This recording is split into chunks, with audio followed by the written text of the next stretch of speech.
The weakest link in this district is us.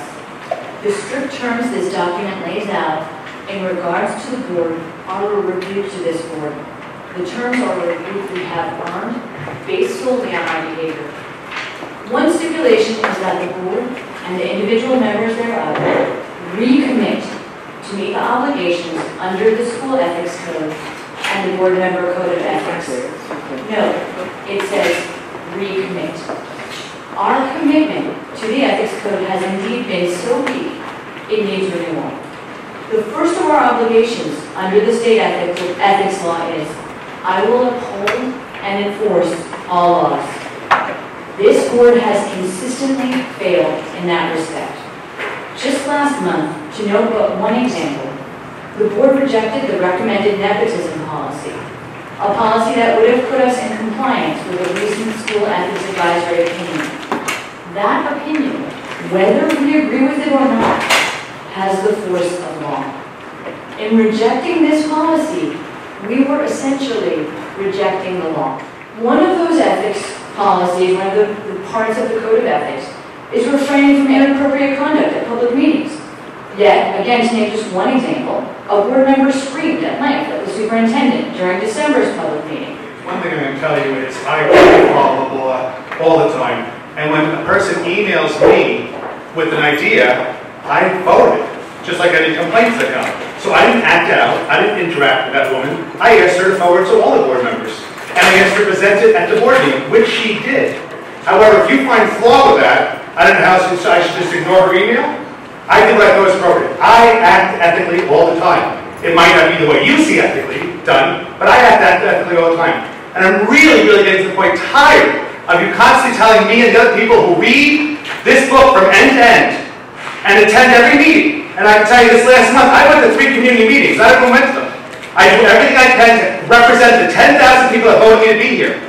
When I go home at night, I sleep well knowing I did what I feel is right. And I'm really getting tired of you constantly telling us how bad we are. This is the same individual who was noted in the newspaper as someone who allegedly conspired to bring the superintendent here with the former commissioner of education. And I don't know if you call that nepotism or cronyism or what you call that. But you can't say that people are doing things and then when you point your finger like that, you have 3 fingers pointing at yourself.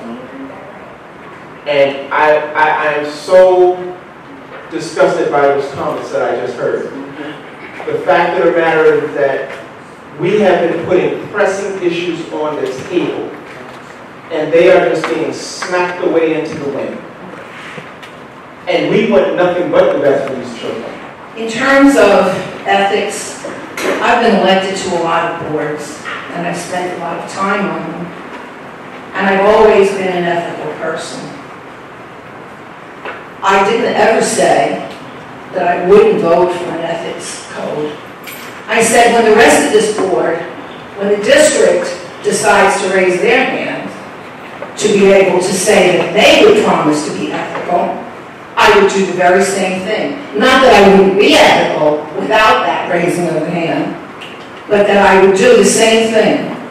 Because we know, those of us sitting around this table, that in the last few months, we have not only had things that were totally unethical happen here, yes, but also downright illegal. Yes, yes.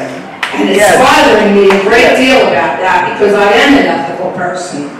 So we cannot continue to do that. We can have a difference of opinion. And when 4 of us vote for something and we don't get our way, none of us jump up, storm out of the room, and grab their pocketbook and so on, because they couldn't get 5 votes.